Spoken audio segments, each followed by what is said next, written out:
Morning, this is Brian. Today is Wednesday, May 15th, 2024, here at Peñasquitos Canyon Open Space here in the Mira Mesa area of San Diego. It's time for a long-awaited spotlight on plants. Long-awaited because I haven't done one in a while, A, and B, it's for a type of a plant that I've been meaning to do for a long time. So what is our focus for today? Today's spotlight is on Lanceleaf Dudleya, or Lanceleaf Live Forever. And this is the plant here, Dudleya lanceolata. Dudleya lanceolata is an evergreen perennial herbaceous plant in the Stonecrop family, and that is the Crassulaceae. And what we have here is a small to medium-sized Live Forever, which is another common name for Dudleyas. I guess because they seem to persist for quite a while. And we're looking at these pretty narrow, very fleshy leaves, which are pretty typical on a lot of the Dudleya species we have growing. Now that it is in the Stonecrop family, it does bear a lot of resemblance to a related species of plants called Echeveria. And Echeveria is actually a fairly closely related plant also in the Crassulaceae. So some people looking at these might think, oh, we got some Echeverias out here. But nope, this is Dudleya, genus Dudleya. So a brief introduction to the genus Dudleya is a lot of these species are native to here in Southern California. We've got several species here, and we've got a lot of species here in the southwestern U.S., and probably down well into Mexico. So Dudleyas and Echeverias can be quite confused with one another, especially for people who aren't super familiar with the differences between them.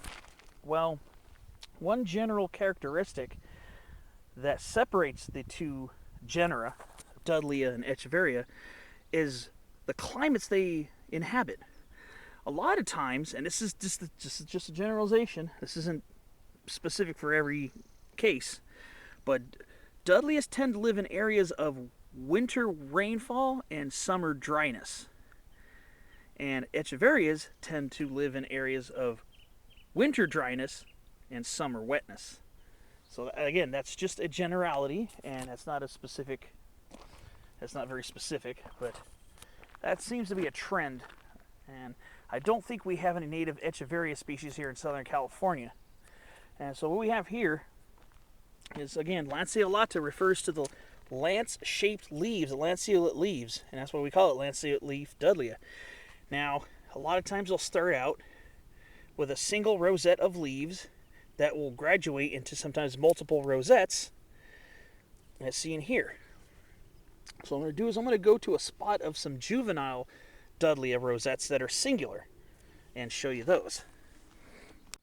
Alright, so I found some younger Dudleyas right here. These are younger, you see singular rosettes. Dudleya lanceolata is a small to medium-sized Dudleya. So they start out pretty small, sometimes very inconspicuous. Sometimes you really have to look hard to find them. And sometimes there'll be nice populations where they just stand out like sore thumbs. But when they're very young, they tend to blend in. Sometimes you'll pass by a population of them and not even notice them, especially when they're young.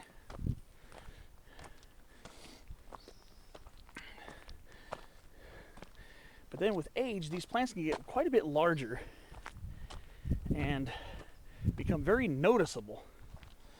So let me go up to another spot of some more mature ones, and we can start talking about some of the other characteristics of Dudleya lanceolata.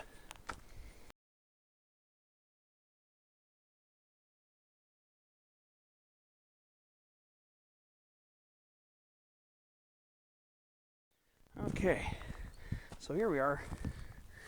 Here's another smaller, younger rosette right here. There are a few of them. Again, sometimes you kind of have to look carefully to find them. So the Dudleyas here tend to flower more in the late spring and early summer. And Depending on the subspecies of the Dudleyas, we have a few different subgenera of Dudleyas.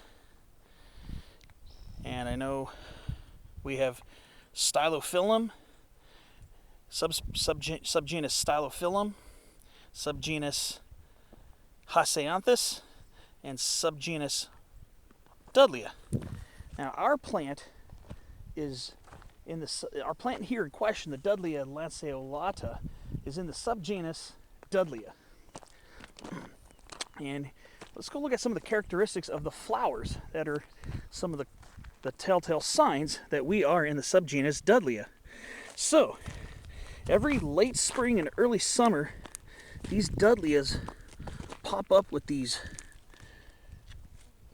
very beautiful inflorescence stalks. So what happens is, earlier on in the spring, you're going to start seeing these arms coming out of the Dudleyas. So all of a sudden, this little rosette here is going to, from this little rosette, the little root system, is going to start sending up these little arms, what I call arms, because they look like arms reaching up from the bottom. And then, towards the middle and latter part of spring, right now we're in mid-May, then what happens is we start getting these rounded buds that eventually turn narrow and start getting a reddish color. So now, what we have here are the opened blossoms. The ones on subgenus Dudleya do not open very widely, as you see here. They do not open very widely. So they're very narrow. The corolla is very narrow. So only animals with the ability to squeeze into narrow spaces will probably be your better pollinators of this plant. So what happens is you can see all the stamens and pollinia well inside of the tube. I believe hummingbirds would probably be efficient pollinators of this plant.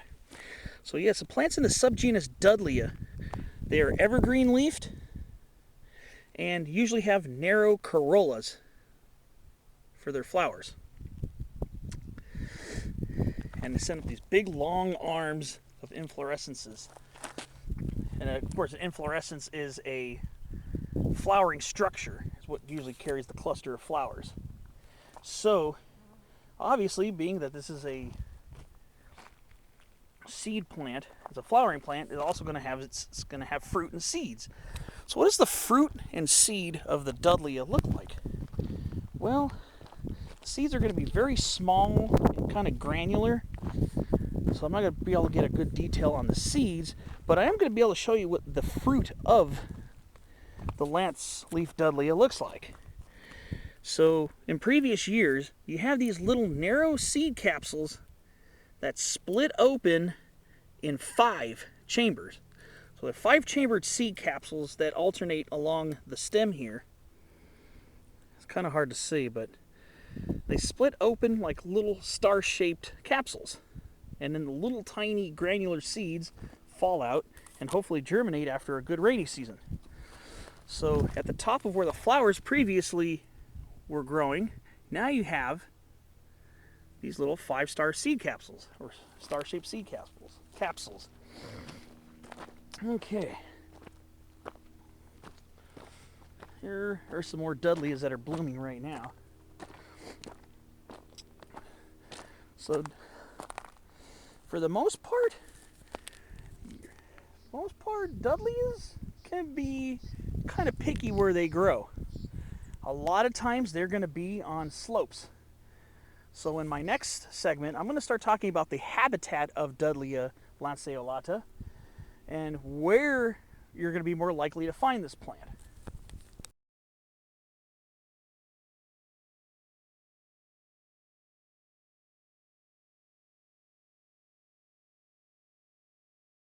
So, where are you most likely to find Dudleya lanceolata? What we have here is kind of a barren, kind of a steep slope aspect, kind of rocky soil. Dudleyas tend to like growing in rocky soil. That's not always the case, but with Dudleya lanceolata, I tend to notice it more on hillsides and a lot of times sometimes it'll be out in the open sun, but then a lot of times it'll also be in the shade of chaparral shrubs and woodland shrubs and trees. But they tend to like growing on rocky slopes. A lot of times you're going to find them growing in outcrops of rock or in very hard pan soils.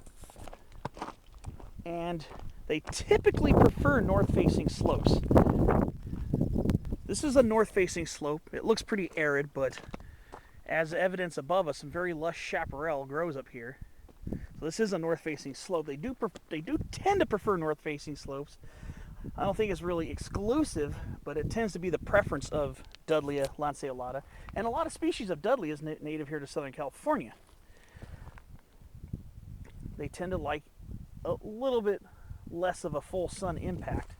Again, it's not tried and true 100%, but it's what I've tended to notice more so than not. Go up here, up this little spot here just briefly, this little use trail here. I see some more Dudleyas over here. So a lot of times you'll find them in the middle of coastal sage scrub and chaparral vegetation. That's why sometimes they are hard to spot until they send their inflorescences up and start flowering. So sometimes they can be quite unnoticeable until then. But I'm going to move down this way and we'll talk a little bit more about the habitat of the Dudleya lanceolata. So you look here on this trail cut. This is where I'm starting to notice several rosettes, especially on these steep trail cuts or road cuts and rocky outcroppings. A lot of times you'll notice these Dudleyas. Again, especially on a north-facing slope. This is again more of a north-facing exposure here. And a lot of times you'll also find them growing out of cracks in rock, because the rock tends, especially on the north-facing slope, tends to keep the roots shaded. They like to find the most optimal places for them to grow lushly and healthily. So these are some pretty healthy rosettes right here. Again, we're in the understory here of lemonade berry and coastal scrub oak, and we got some pretty larger rosettes of leaves. So again, a lot of rocky outcrops with enough cracks in the rocks and shadier north-facing slopes. We're going to tend to find this plant in higher numbers, as you see here. A lot of little Dudleyas hidden in there. So it does have the fleshy leaves. Again, we were looking at the leaves earlier. So we're going to go back to the plant and look at the leaves a little bit more in detail. I already showed you the shape of the leaves. They're kind of narrow, kind of pointy tipped, but they're very fleshy. It's a succulent. It's a succulent perennial herbaceous plant.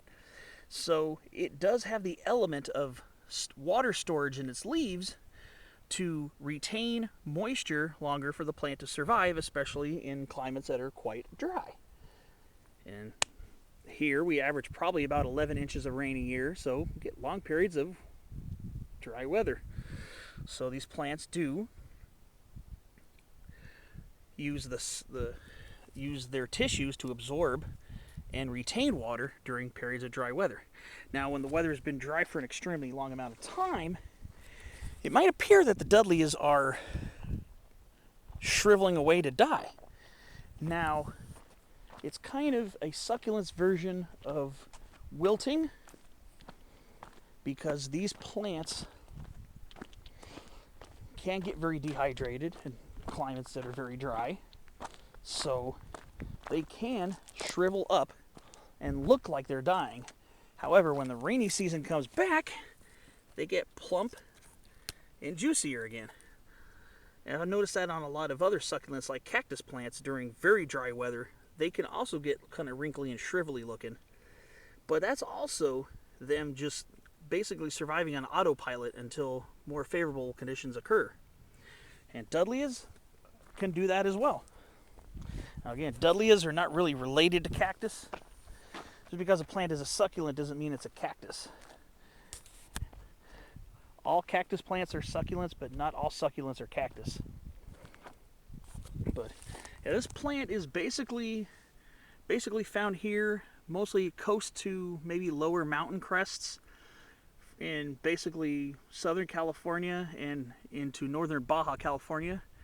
I can post a more comprehensive range, more specific range, what counties here in Southern California.